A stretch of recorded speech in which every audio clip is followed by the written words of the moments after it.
નમસ્કાર. શું તમે શક્કરિયા નથી ખાતા? તમે શક્કરિયાને ફક્ત વ્રતના દિવસે જ ખાઓ છો અને ખાસ કરીને જ્યારે મહાશિવરાત્રિ આવે ત્યારે જ તમે એને ખાઓ છો અને આખું વરસ આ શક્કરિયાને તમે ભૂલી જાઓ છો. શા માટે આ શક્કરિયાને મહાશિવરાત્રિના દિવસે ખાસ ખાવામાં આવે છે?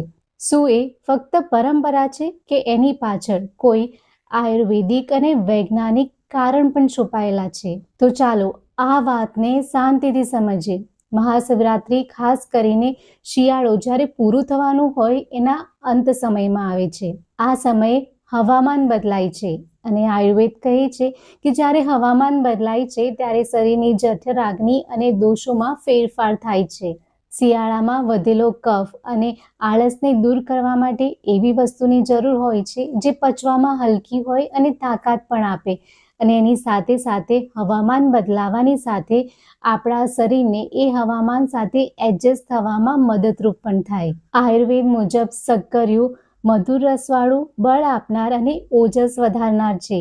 ઓજસ એટલે શરીરની અંદરની શક્તિ અને રોગ પ્રતિકારક શક્તિ.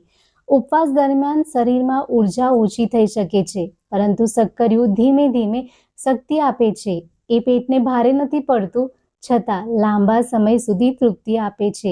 એટલે જ મહાશિવરાત્રિના રાત્રે ખાસ શક્કરિયું ખાવામાં આવે છે, કારણ કે એ જાગરણ દરમિયાન શરીરને એનર્જી આપે છે. શરીર થાકતું નથી. શક્કરિયામાં રહેલું ફાઇબર અને કાર્બોહાઈડ્રેટ સ્થિર ઉર્જા આપે છે.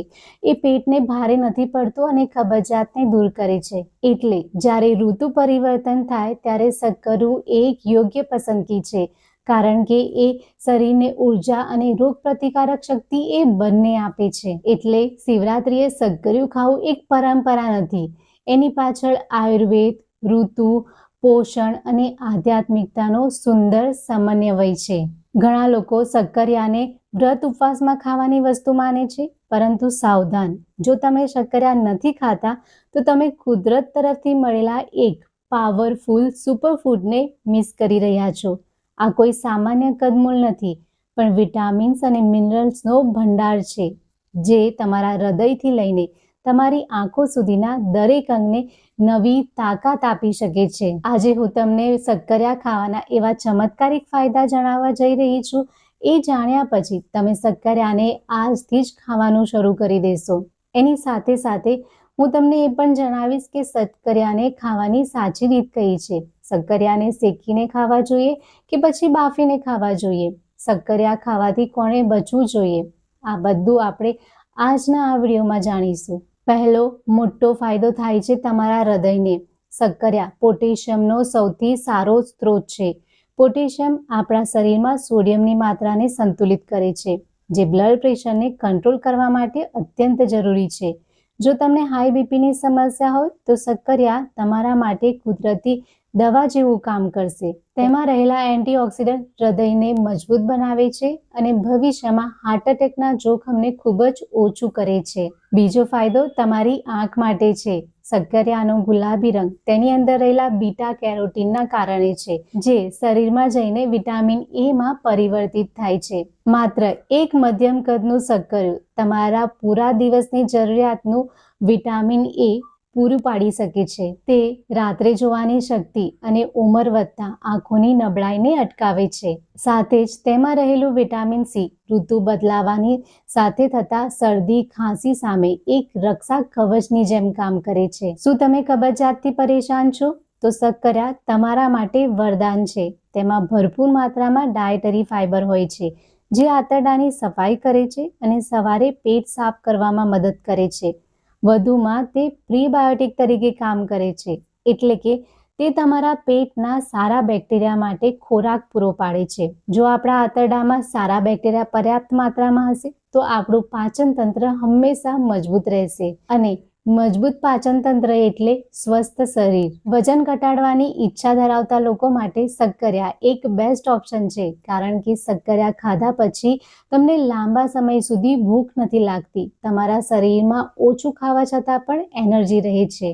જો તમે તમારું વજન ઓછું કરવા માંગો છો તો તમારે શક્કરિયાને પાણીમાં બાફીને ન ખાવું જોઈએ, કુકરમાં બાફીને ન ખાવું જોઈએ.